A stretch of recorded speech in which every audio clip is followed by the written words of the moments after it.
All right, Alyssa, I'm going to give you a choice. You ready for this? Yeah. You can do one of two things here for our listeners on this, the series finale of That's the Ticket. You can either give us your guess for who you think Joe Biden will pick, not who you think he should pick, but who you think he will pick, or you can reveal the name of the flatulent contender to beat John Kerry's vice president.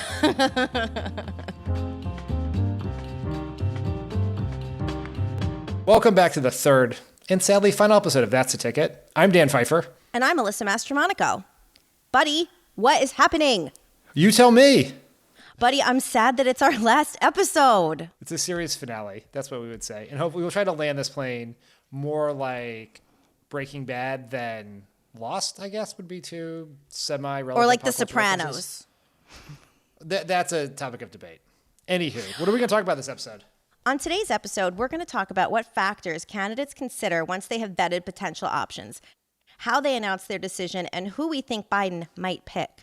Along the way, we're going to talk about Dan Quayle's gaffes, so much material there, and some of the most memorable moments in vice presidential debate history, as well as some more of my campaign trail antics. Every process is different, but I think every modern nominee considers the same set of factors in the running mate choice. Now, they may weigh each of those factors differently based on the state of their campaign, their own experiences, what the backdrop in which the campaign is happening, but they still look at those factors. And first and foremost, I think among all those factors is a threshold question of readiness for the job. And Joe Biden has already indicated that this is driving his decision. He's been saying some version of this for the past couple of months. But all kidding aside, I have to pick somebody who, in fact, reassures people that if tomorrow lightning strikes and I die, and I've released all my medical records, and I don't want to jinx myself, as my mother would say, knock on wood, I'm in great shape. But my point is, I've got to pick somebody who everybody looks at and meets two criteria. One, that they are younger than I am. No, I'm not being facetious. And number two, that they are ready on day one to be president of the United States of America. Alyssa, given Joe Biden's age and the fact this campaign is happening in the middle of a pandemic, do you think the readiness factor is even more important this time? When sworn in, knock wood, as Joe Biden would say, he'll be 78, which is not young. And he follows probably one of the most, I feel confident saying, the most unfit president of all time. So I think that this has to be mentally or physically? Both. I mean, I'm not sure which, on a scale of 1 to 10, which he might be a 10 on both scales. I don't even know. He does not seem fit to me in any way.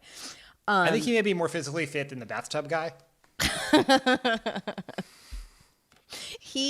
So I think that for Biden, readiness has to be numero uno. Like, I can't think of, I don't feel like Biden has a risky pick. And I don't think he has the ability, I don't think he has the luxury of making a real outside the box pick here. I think he needs someone who, when he announces this woman, I don't even say person, I can say woman.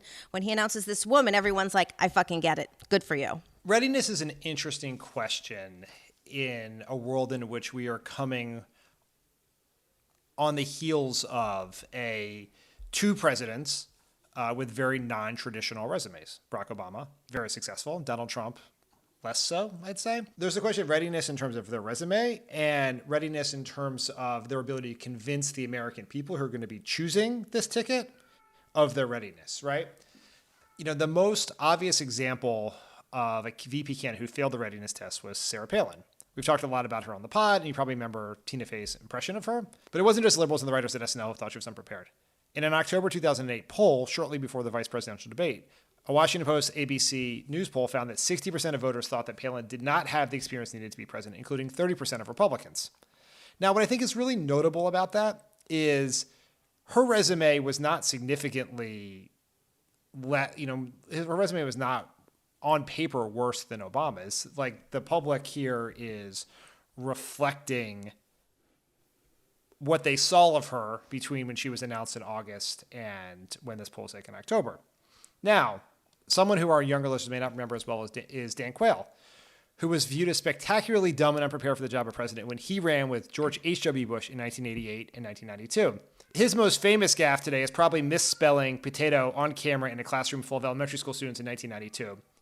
But this was just one of his many fuck-ups. Here's Dan Quayle talking about World War II. Millions of innocent people lost their lives because of the bigotry and Hitlerism that permeated Germany and other parts of the world. It was an obscene period in our nation's history. No, not our nation's, but in World War II. I mean, we all lived in this century. I didn't live in this century, but in this century's history. Because we did not have, matter of fact, we fought Hitlerism, which was a totalitarian form of government. Alyssa, I could consider you a student of history. Do you remember Hitlerism? So, buddy, I was just going to say that from now on, whenever I'm feeling like I can't find my words on a podcast, I'm just going to listen to that and get my self-esteem back because he was running to be vice president. I don't remember Hitlerism. Neither does my Oma, who lived in Germany and fled people called Nazis. Dan Quayle's a great example of how performance on the campaign trail dictates perceptions of readiness, right? He had served about 4 times as long in the United States Senate as Barack Obama did when Barack Obama ran. But because because under the Klieg lights of a presidential campaign, he misspelled the word potato in front of a group of elementary school children. He had this perception of that he was not ready. Now, Bush and Quayle ultimately won the '88 election, right? So do you think, does that raise the question about whether we were, at least in terms of the context of the politics of the campaign, we worried too much about the readiness question? I don't think we worry too much about it. I mean, one thing that I just can't forget, one thing that I did not know until getting ready for today, I knew about the potato comment and that he couldn't spell it. I didn't know that it happened at a spelling bee, which I just thought was very, very incredibly just dramatic, and makes it so much worse. But no, I think that readiness, when you look at Quayle and when you look at Palin, there's something about on paper, and I think this is what goes to the point that we've been talking about how important the vetting process is that on paper, people can look much more prepared for higher office than they are. But what the two of them lacked profoundly was any sort of worldview, right? Like fundamental curiosity in how things worked or people lived, or I don't know. But I think that people don't necessarily vote for the vice president, but I think a vice presidential pick can scare the shit out of them. Yes, I think that's exactly right, which is this is the most, Barack Obama always refers to his selection of Joe Biden as the most important decision he made before becoming president. And because it says so much about their judgment, their vision of how they're going to run their government, what they value. And when it looks like you're taking a shortcut, voters notice, right? So Palin's a great example, which is there was an interview where Mark Salter, who was McCain's very super long-time advisor, chief of staff in the Senate for many years, helped explain the Palin decision. And he said, and I'm paraphrasing Mark here, but that Obama personified change. And so they needed to, and McCain did not. So they needed to add something to the ticket that demonstrated change. And Sarah Palin certainly would do that. Now, change for change's sake is not good necessarily, right? And maybe they should have thought that through.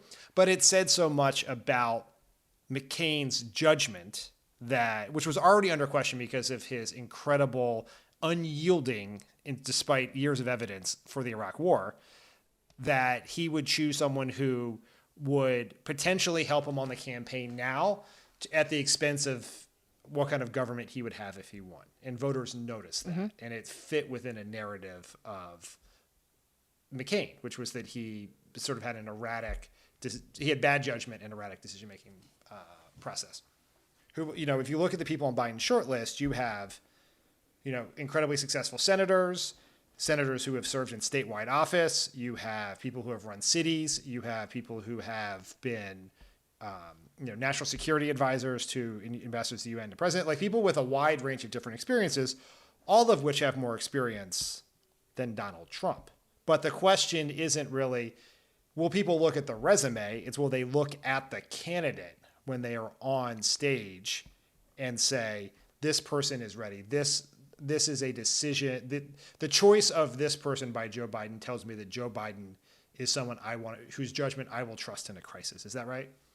Yeah, and also like when you think about it, a very low bar hurdle could be, how would this person do in an interview with Katie Couric? Because neither Dan Quayle or Sarah Palin were ready for prime time. You know, like George Bush was his credentials were extraordinary. And when he picked Quayle, it was almost seen by some people in the Republican Party and certainly commentators and especially people in the United Kingdom, they had a lot to say about this, that it was such a cavalier choice, that he viewed himself in such a way that he picked this person who would just seem like young and virile. And with Sarah Palin, it's like if they had spent 2 days talking to her and asked her some fundamental questions as part of the vetting process. Like, where do you get your news? I cannot imagine. Like, what newspapers? I mean, who is stymied by what newspapers do you read? Look, even everyone in 2020 is stymied by what newspapers do you read? That's true. But in 2008, even I, who loves People magazine and Star, could have pulled together a couple of impressive options to give to Katie Couric.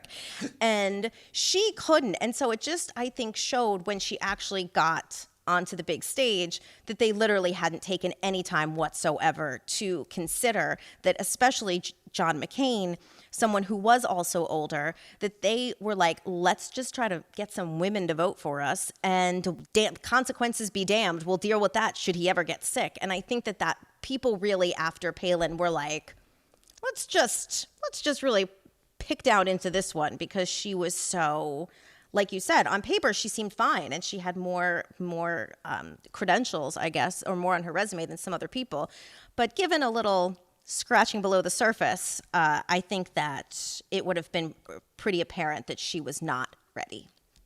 I think it is important, in the Quayle and Palin, like these are two very different elections happening at two very different times. McCain was a Republican senator following a Republican president with an approval rating under 30%. Mm-hmm. You know, I always joke that George W. Bush was so unpopular in the 2008 election that his speech at the Republican convention was canceled because of a hurricane in Florida. Mm-hmm. Even though the convention was in Minnesota, and then they never rescheduled it. So it's like that's how popular it was.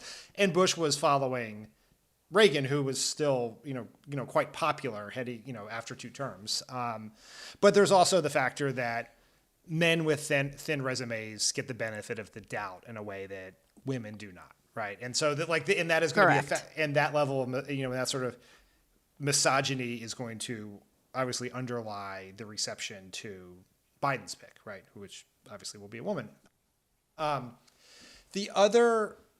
two other elements of the Quayle example that I think are relevant to this election, which is, as you point out, George H.W. Bush was one of the most experienced people to ever run for president, right? He had been vice president for two terms. He had been a senator. He had been the CIA director. He'd served in a number of positions all throughout government. He had a very expansive resume in this. And he was obviously, well, not a spring chicken. He was significantly younger than Biden. But there were 2 points during that campaign where Bush fell ill.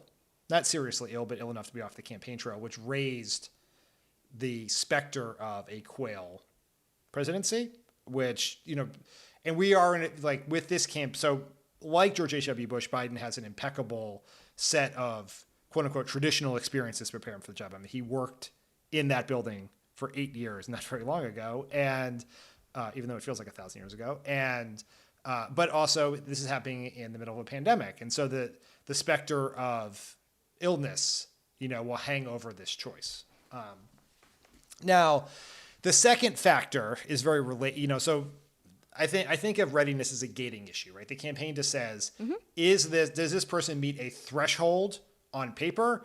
And is it in our gut that they have what it takes to demonstrate that readiness to the American people on the campaign trail, in interviews, on a debate stage? Can they answer a question about newspapers? All, the basic things.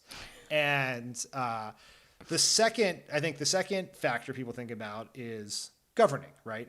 when I think of governing, this is sort of what is the governing relationship going to look like? This is projecting forward to if and when I win, how is this relationship going to work? And I think of that in terms of two different elements of that. One is, what is their vision for the role the vice president plays, and then which of on your short list fits within that role? And the second one is personal relationship, right? Like, do they trust you? Do you feel like you can trust this person? But there's been a lot of speculation that Biden wants to replicate the relationship that he had with Barack Obama. What was your recollection of that model, and how do you think it applies here? So I think this was between our POTUS, and Biden was a real partnership. That it is sort of a well-known sort of the HBO series Veep can tell you a lot of how some people have have historically spoken about the vice presidency, that it is kind of a throwaway, nothing ceremonial job. And that's not at all what Biden wanted it to be, and it's not what Barack Obama wanted it to be. So theirs was a real partnership, but a hierarchical partnership, because the president is the president, and once the president makes a decision, you need someone who is going to help inform that decision and be a partner in the decision. But once he makes the decision, that's that.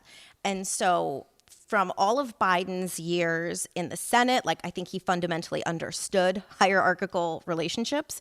And POTUS really wanted someone who was going to be a partner. So if you are someone who's on Biden's short list and you're trying to think about the kind of relationship he might want, I think it would be just like a real partnership.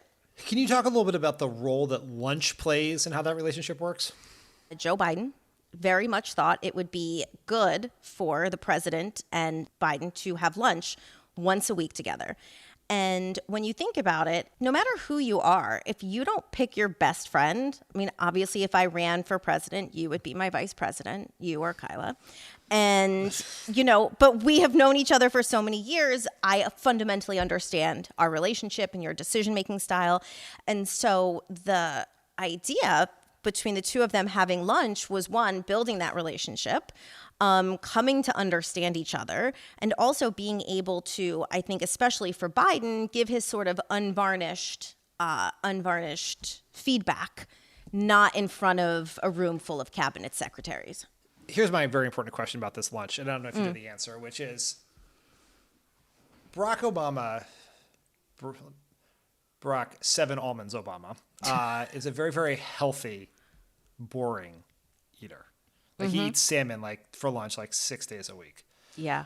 Do you think he made Biden eat salmon for lunch 6 days a week, or did Biden get to order off the menu? So I think Biden got to order off the menu. because unless it was a big or group lunch, usually, because I do think POTUS was somewhat aware of his eating intricacies, that I believe I'm going to say that Biden ordered off the menu, though, because he was such a good partner, he may have always just said, I'll have what the president's having. Biden has been, described as, I think, accurately as the most influential and consequential vice president in American history.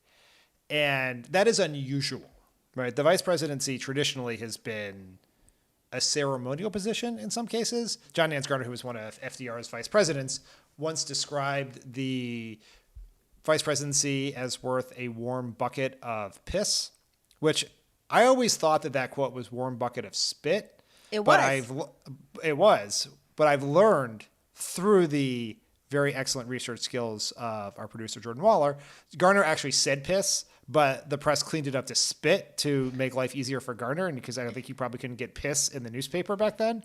A literal example of fake news.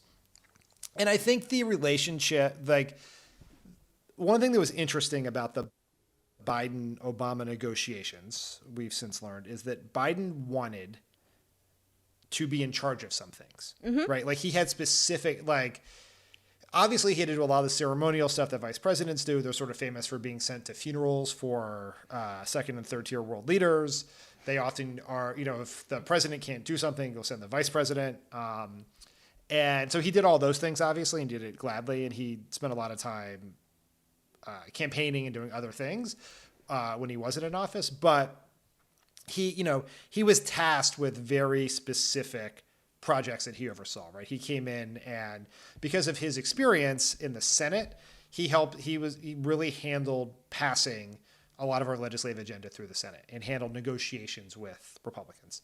He was in charge of Iraq policy, right? He was spearheading that as we were figuring out how we were going to approach Iraq after, how we're going to wind down the effort in Iraq.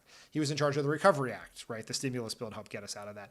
And my assumption is that Biden is looking for someone who can do that, right? Who we can say, the presidency, and I think he says in some of these quotes, the presidency is too big for one person. So you need someone who can take on real things and drive them. And so the question is, you think about, well, which of these candidates will he pick, depends on which which we don't know the answer to, is which things does he want to be able to hand off to someone else, right? Mm-hmm. Much like Obama handed the economic recovery off to Biden, if Biden wanted to do that, then like you see Elizabeth Warren as someone who's worked in economic policy. If he wants to hand off foreign policy, foreign policy with Susan Rice, it could be any range of issues, including the economy with Kamala Harris. You sort of go on down the line, but like how he envisions that partnership and what issues he is going to want them to spearhead for him, either where he wants to focus on something else or feels he has a deficiency in some way, or is not like maybe not either the relationships or the expertise to handle, that will influence that relationship. The third factor that is looked at is politics. Now, I think based on that quote we heard from Biden earlier, that is the thing I think he's going to consider least. As the polls go up, politics as a factor may diminish more, but the political factor, this is a campaign and you can't do any of these other things, right? You can't have lunch with this person every week in the Oval Office. You can't, just assign them projects until you win. So winning remains part of the conversation. And there are a number of ways in which the politics of this are considered, right? Will a VP nominee help them carry a state, the VP's home state? Will the VP nominee help the ticket gain support from specific constituencies? How will they handle the debate? And so let's start with the first one, right? Can they, in the traditional way you think about this, and it's talked about, they say Biden should pick this person because they will help deliver this state, which will get you closer to 270. Alyssa, is there any evidence that supporting the idea that a VP selection helps with winning their home state? And this was part of the calculus for John Kerry when he picked John Edwards, and you were working on that process. Is that correct? It was. And when I was thinking about this, I always like to think, like, what's my first reaction to a question when I ask myself the question? And my response to myself was meh when I asked if states matter.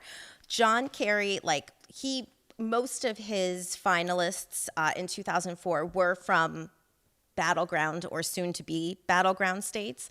There was a lot of talk about whether John Kerry, back in 2004, the idea of writing off the South, I'm putting that in quotes, was still a thing. And so the appeal of John Edwards was one that by picking a Southerner, from North Carolina who had working class appeal, it wouldn't seem as though he was going to write off the South. And also there was this allure that perhaps, John Edwards could help Kerry win North Carolina. John Kerry lost North Carolina by 15 points.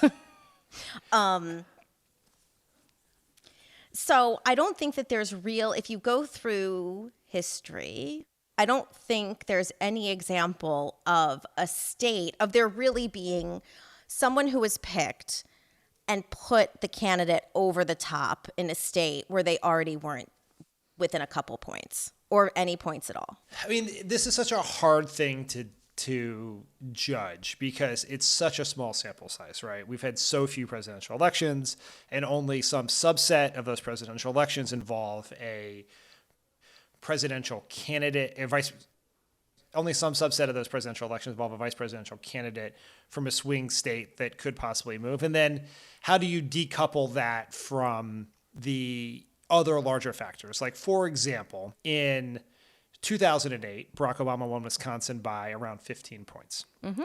In 2012, Romney put your friend and mine, Wisconsinite Paul Ryan, on the ticket. And although he still lost Wisconsin, he lost it by about half the margin that Obama won the state by in 2008. Now, you might look at that and say, well, Paul Ryan must be super popular in Wisconsin, and therefore he helped move the state. But then in 2016, Donald Trump won the state, and Paul Ryan was nowhere to be seen. And so, Paul Ryan probably had almost no effect on that, and it was more. And Right. what was going on there was more about the partisan shift of that state over time. Now, putting aside states, because if you look at if you look at the people Biden is considering, right, you have Tammy Baldwin, who is from a swing state, right, and you have Stacey Abrams and Keisha Lance Bottoms, who are from Georgia, which is a potential swing state. Stacey Abrams, obviously, even though she did not become governor, has got more votes in Georgia than any Democrat in history, including Barack Obama, in her 2018 gubernatorial race, which was stolen from her by Brian Kemp. Fuck that guy. And then everyone, yeah, yes. But everyone, Elizabeth Warren is not, Biden's going to be fine in Massachusetts. Val Demings, maybe that's impactful in Florida, but it, not super well known with, statewide, let alone nationally. But, there is a chance that, there is a question about whether this person could help performance with a certain group. Do you think that's something Biden will consider, and particularly against the backdrop of the conversation we're having in this country over the last couple of months about structural racism? I think it definitely plays into the conversations that they're having within the Biden team and then with candidates as they talk to them. But even still, if you look back to the beginning, and by the beginning, I mean the 1980s, Geraldine Ferraro, first woman on the Democratic ticket. We lost women by a lot. Hillary Clinton put Spanish-speaking Tim Kaine on the ticket. She did less well with Latinos than Barack Obama did. So I think that you have to put everything in its place. I do think that all of the things that are happening in the world right now are very relevant to the conversations they're having. But at the end of the day, the world has to believe the ticket, right? When they come out on stage or wherever the fuck they are, people have to be like, I get it, because their chemistry makes sense and you can see it. And I think that gives people confidence that they're going to be a team. And so it's like, if you go back, all of Romney's advisors told him to pick Portman because there was actually a chance of gaining the 2 or 3 points in Ohio with Portman to have, won him the state. And he was like, you know what though? If I have lunch with someone, I want it to be Paul Ryan. And I do think, though, that he didn't beat us, but it was believable. I'm sorry. That is right there disqualifying. If you believe that you want to have lunch with Paul Ryan every week, then oh my God, I thought you meant I was disqualified. No, you can stay. Oh no! But if Mitt I got so upset. If Mitt Romney scanned the waterfront and he picked his weekly lunch partner to be Paul Ryan, then I am sorry, you are less fit for the office of president than Donald J. Trump. Let me tell you another thing. If you pick a running mate with ill-fitting suits, you reap what you sow. Or you pick a running mate if you are already losing because you were seen as someone who is not sufficiently empathetic to middle and working class Americans, and you pick a person who is most famous for naming a plan to privatize Medicare after themselves, then you reap what you sow. I am sorry. I don't mean to turn this into a Paul Ryan rant pod, but I think you get to what is a very important part of the politics of this, which is you can be overly tactical about it by saying, this person can help us with this state and that it doesn't manifest itself. This person can help us with this group of voters and it doesn't, as it did not for Mondale and Ferraro or McCain and Palin. It has mattered some. I think there's some evidence that Trump's selection of Mike Pence might have helped serve as a validation for evangelical voters who might have been confused at the imperative to support a thrice married pussy grabber, uncouth person. Yes, I said it. You didn't. Yes. Yeah. Yes. I can't wait till we debate whether that can be the title or not. And so, but there is narrative, right? Like, and this is part of where the politics is. Does it help with the narrative? Like, and what's the narrative you want to communicate? So let's look at a couple of previous examples, right? In the case of Barack Obama, obviously he was someone with less traditional experience who was going to be taking over at a time in which America was in 2 wars and was barreling towards a financial crisis. Joe Biden, certainly compared to the other 2 people on the short list, Evan Bayh and Tim Kaine, represented the most standard governmental experience, right? Particularly in the area of foreign policy. In the case of Al Gore, the Al Gore one is really interesting because he picked Joe Lieberman, which seems insane now that Joe Lieberman has become who he is. But at the time, in that campaign, Al Gore is someone whose reputation had been sullied by association with a number of Clinton scandals, some fake and generated, and some certainly real, including the one that led to Clinton's impeachment. And he went and picked Joe Lieberman, who was the Democrat who had been most vocally critical of Bill Clinton, was seen by many as the moral voice in the Senate, and it was a pick that was designed to communicate to voters that Al Gore was breaking with some of the aspects of the Clinton presidency that they did not like. Bill Clinton picked Al Gore for very similar reasons. Bill Clinton had been involved in a lot of controversies about his personal life and his financial dealings in the campaign. And he picked Al Gore, who at that time was seen as sort of the Joe Lieberman, this very serious, boring almost politician, but what he did have, so he solved one problem by being, seen as boring to go with sort of the sort of controversy around Clinton, but also he was of Clinton's generation, and Clinton was running on a generational change message. And so they were because they were of the same age and, they were running against Bush, who was much older, it fit that narrative. Are there any narratives you can think of that Biden would be trying to establish here? If there was one issue a 77-year-old white man might have, it might be with women. And so he's already sort of approached and tried to tackle that problem by saying, ladies, I hear you and I see you. But there's a lot more. And so I think that while Biden himself, everyone understands that this election is existential, is about an existential threat to the country and the world.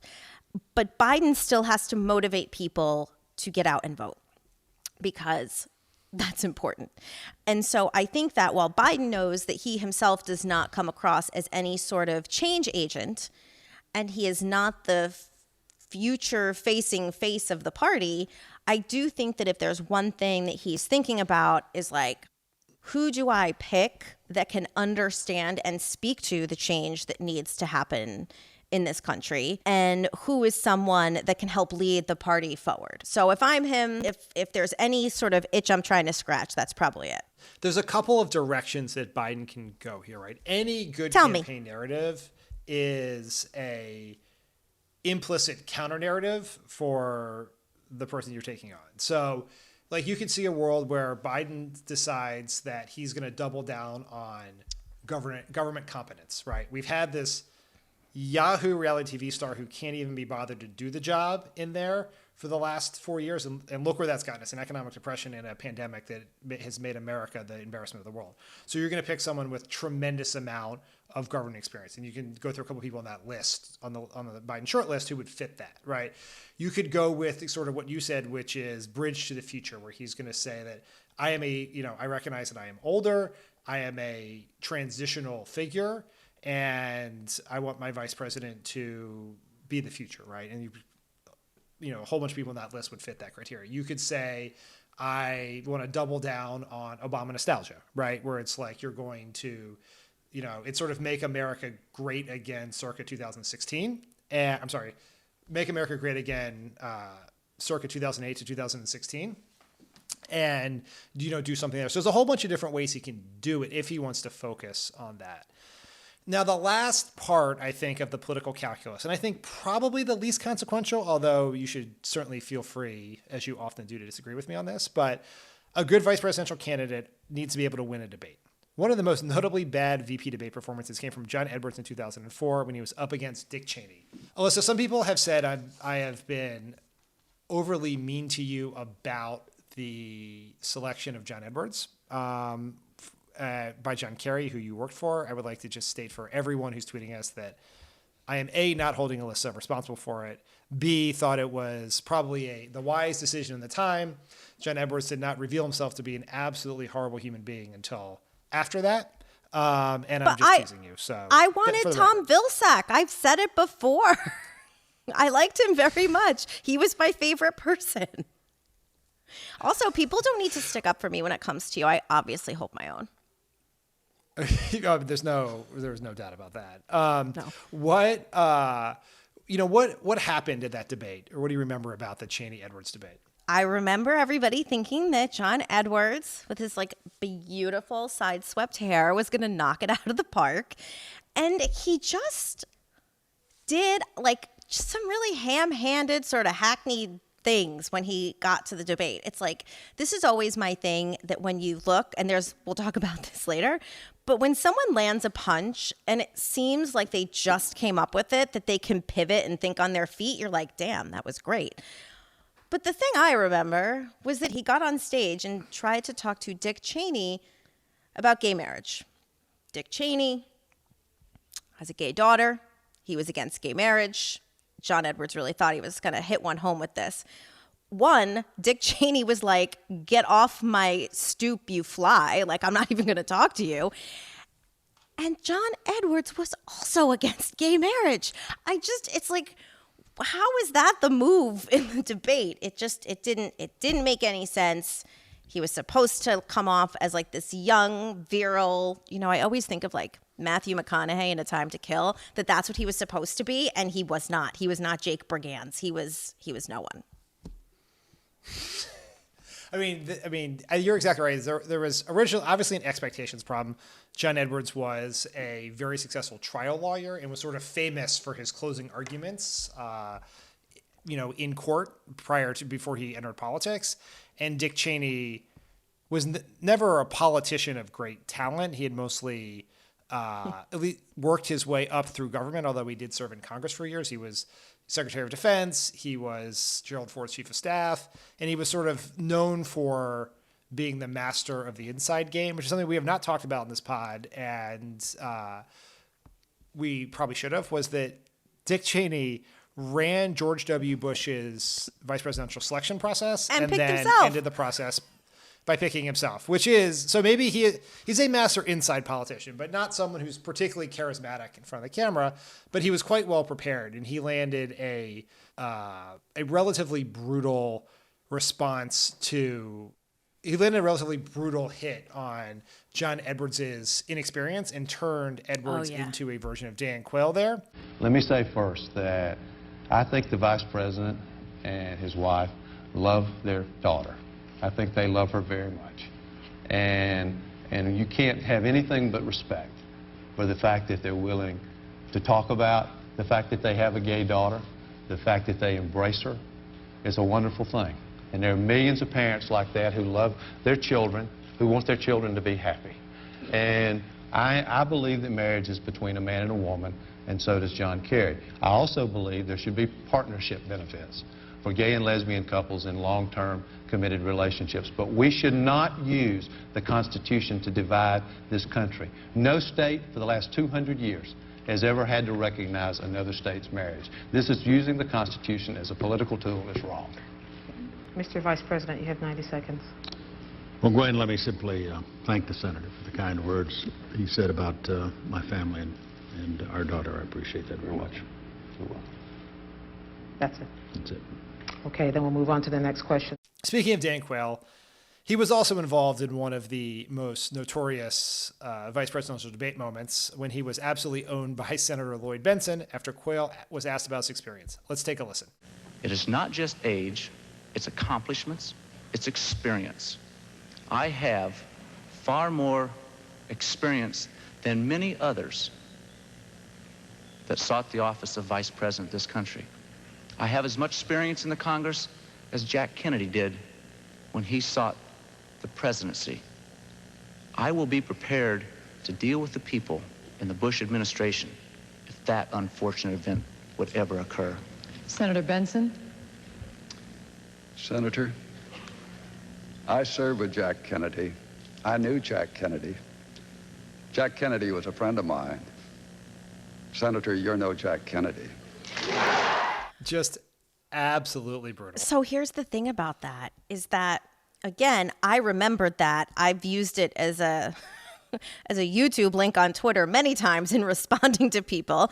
But again, the thing that made that whole exchange so great is that until last night, I thought that was Lloyd Bentsen being spontaneous, came up with it on the fly, and just like owned him. And it wasn't.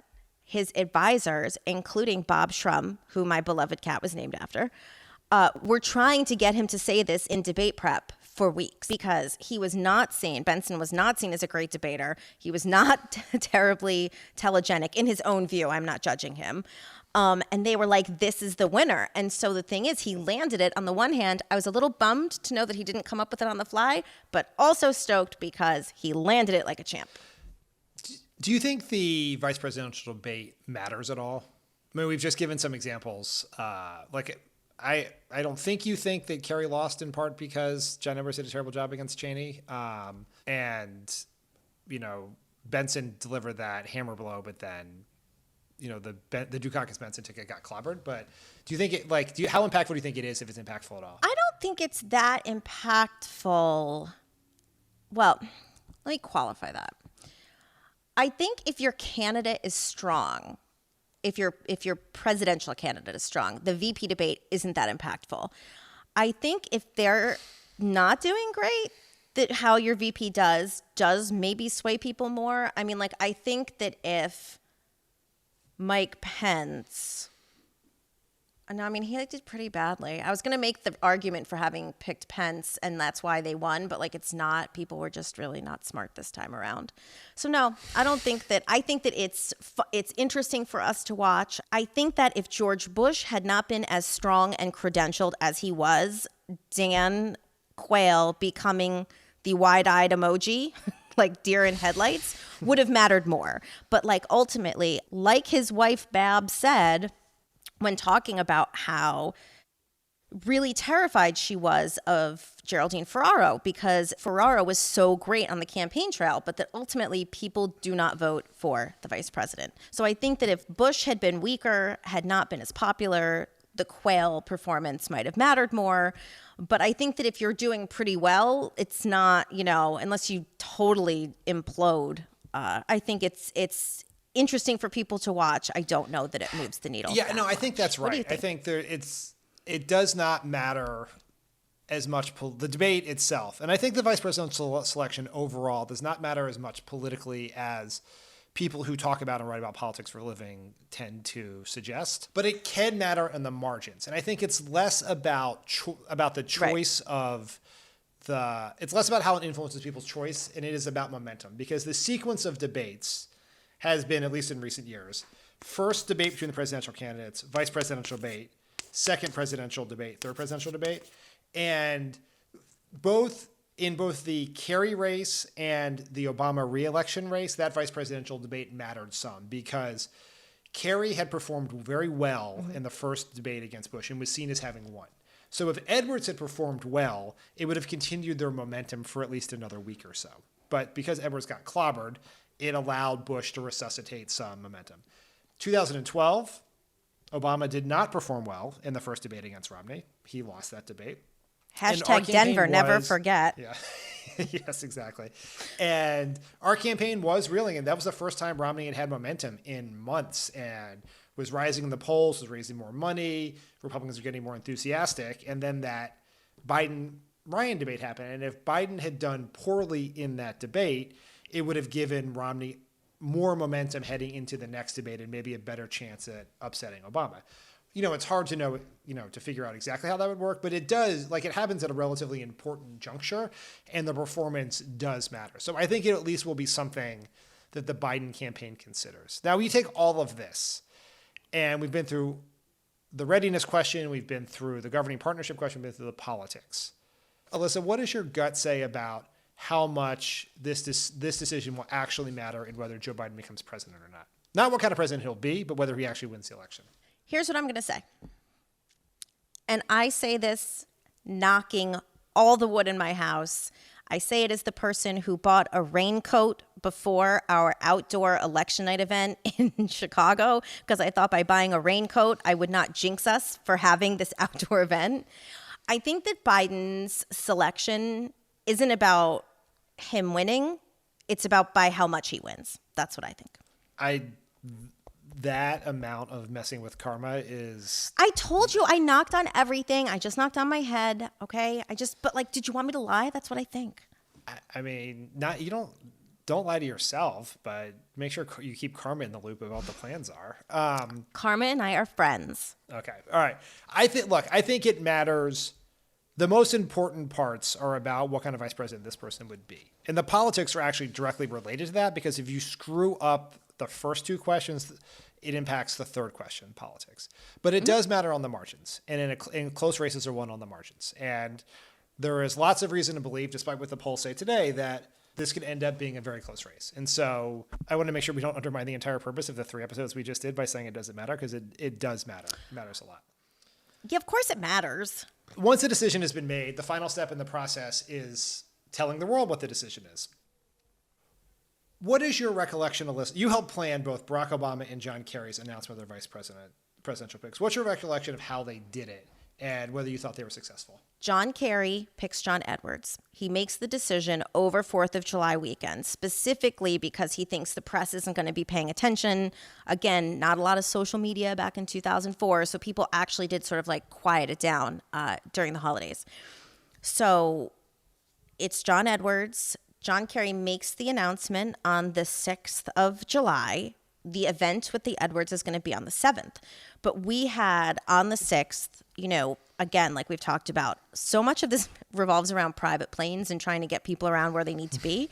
So we had to have a private plane on standby, couldn't tell the charter company where the plane would be going, which, by the way, is a very nice charter company, because that's a very difficult thing to do.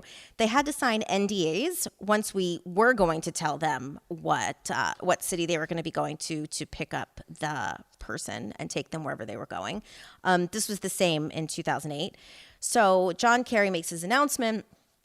On the 6th, the press all head over to Georgetown, where John Edwards and his very telegenic family are leaving to go to Pittsburgh, where John Kerry and his family are. It was really scripted. Edwards was not to talk to the press. No one in the family was to talk to the press. They were just supposed to look great and wave and get in the car and go. So then the next day was the big, you made fun of me last time when I said, the big Time magazine cover kind of day where everyone's wearing neutral tones and they look really good and a beautiful ticket and family that's going to lead the country. We did our big rally with Edwards, and then that was that. And like I said, around that announcement, so much of what we were doing was meant to be secret and be a surprise.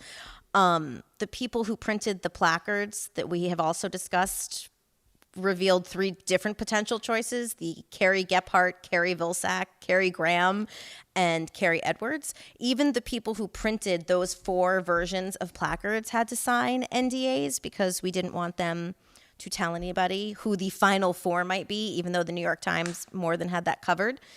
And then with Barack Obama, we went a much more sort of trimmed down version, because as you know, Barack Obama does not like anything that is over the top. And the truth is, the more over the top, the harder it is to execute well. I know that we told people by text because I read about it, but I don't remember it. And I don't think I'd signed up for the text, so I didn't get it. You sent your first text in 2013, if I remember correctly. So right after you set up my Twitter account. That's right. Now look at me, so prolific. And then Barack Obama, we all agreed obviously all of us had conversations that without it even knowing if it was going to be Joe Biden, I think that we all agreed that the symbolism of bringing it full circle to Springfield, where we had launched the campaign, made good sense. And again, chartered plane, didn't pick them up in Wilmington, picked them up at some small airport outside of Philadelphia. And Pfeiffer, I think there were a lot of Bidens that came with us that day. I think we had a plane full of Bidens, which was a little complicating when you're trying to be like small footprint. But at that point, people already knew that it was them because we had texted the world about it. And again, our event, if you look back, ours was much more pared down, much more simple, but still the enthusiasm and excitement that it was meant to garner, it did, and probably some good fundraising, as I recall. The text thing is interesting. So every campaign in recent years has tried to leverage the pending announcement to get people to sign up for whatever their communications method of choice is. So Kerry told everyone he was going to announce it by email to get people to sign up for his email list. I forgot that. By 2008, by 2008, we wanted people to sign up for text because we wanted to develop texting relationships with as many people as possible. And also, you want to get their cell phone number so you can add it to your database, and so you can reach out to them about volunteering, about registering to vote, turning out to vote, all of the above. And so we said we were going to do it by text.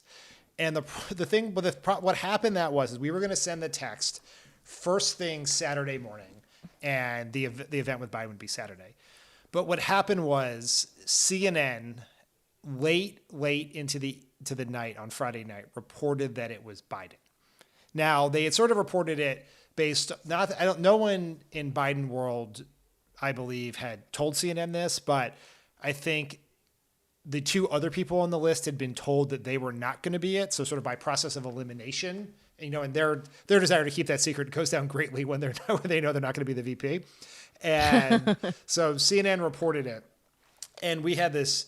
It was a huge debate that was happening among the digital team, myself, and Pluff about David Pluff, our campaign manager, about what we do. Like, when do you send the text? Because we wanted, the thing we cared so much about is we said we were going to be the ones to tell our supporters first, right? We were going to tell them before we told reporters.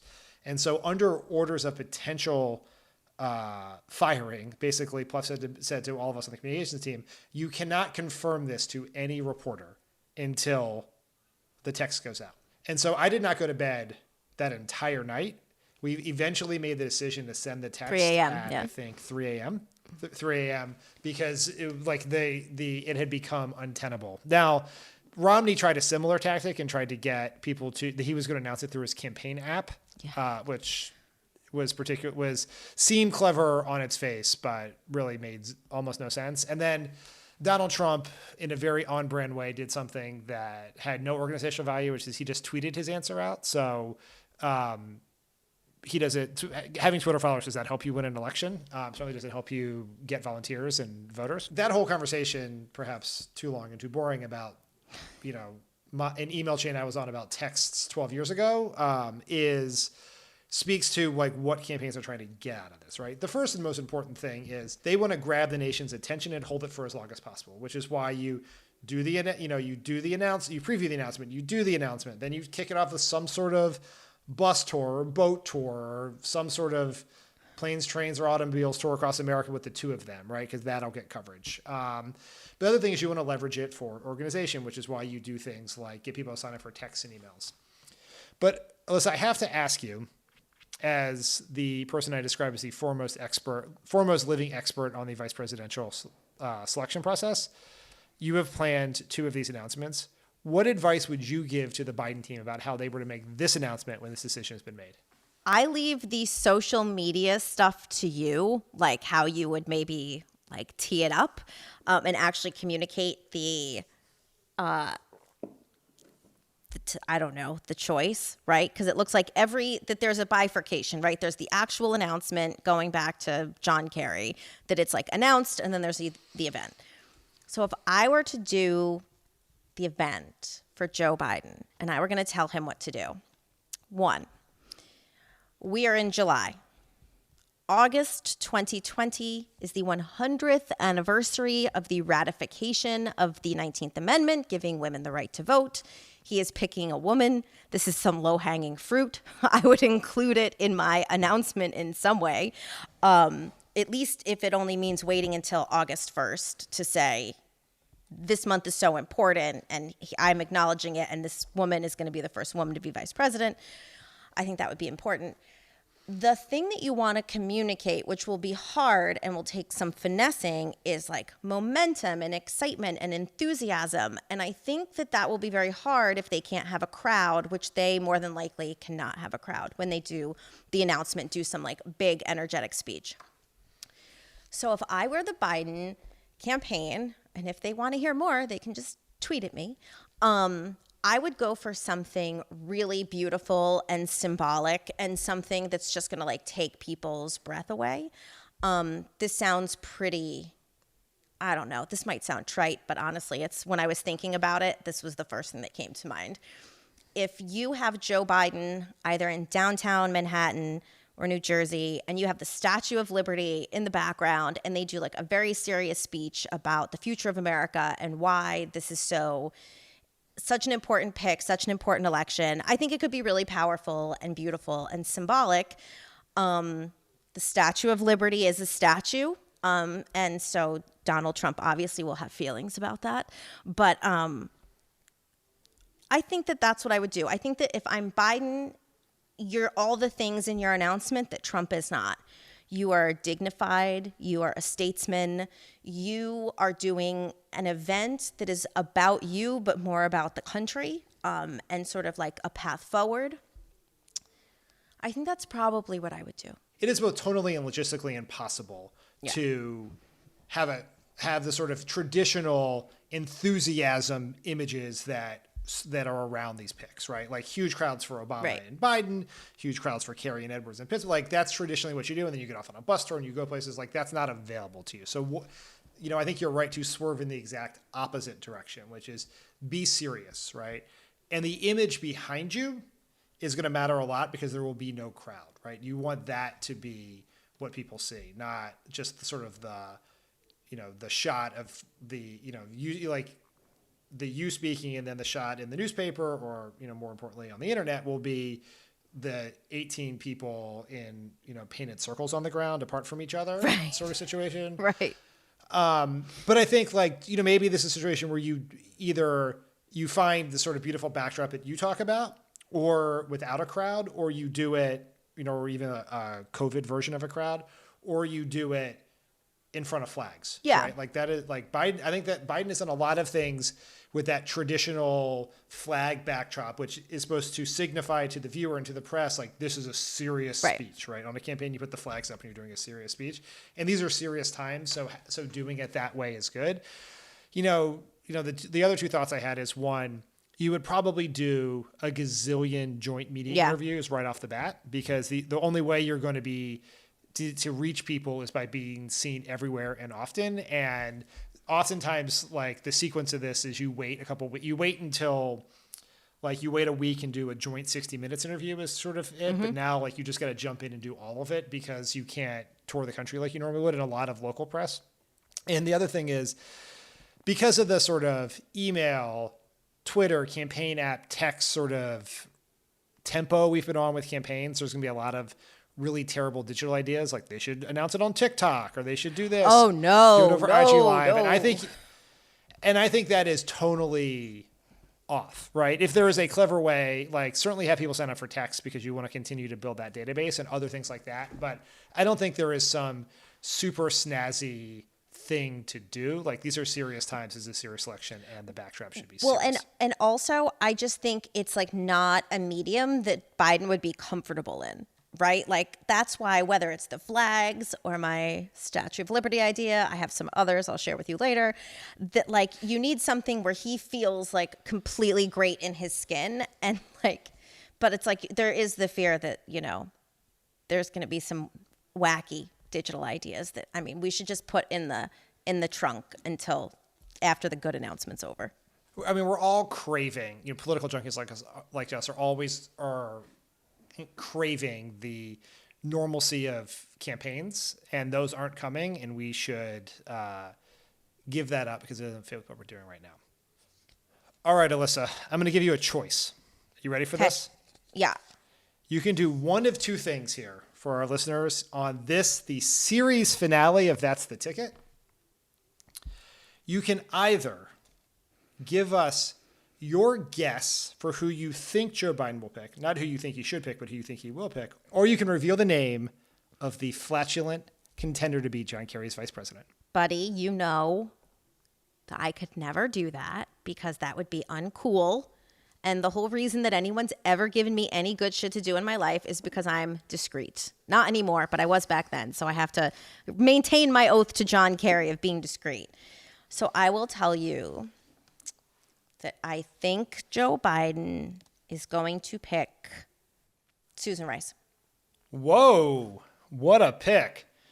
All right, we'll see if you're right. Thanks for listening to That's What the do you Ticket. mean? What about you? Don't you hang me out to dry, you motherfucker. Oh, it's all fun and games. Let's just have Alyssa walk the plank. Yeah, that was the plan. No, That it's was not the I plan. thought it worked perfectly. People want to know what you think. I have to be honest. I feel very hesitant to do this for two reasons. One, I gave up predictions, like very explicitly. Like actually the entire theme of Pod Save America is that we're out of the prediction game. So I have some discomfort with that. But since I walked you down this plank, I feel like I should also jump in the deep end.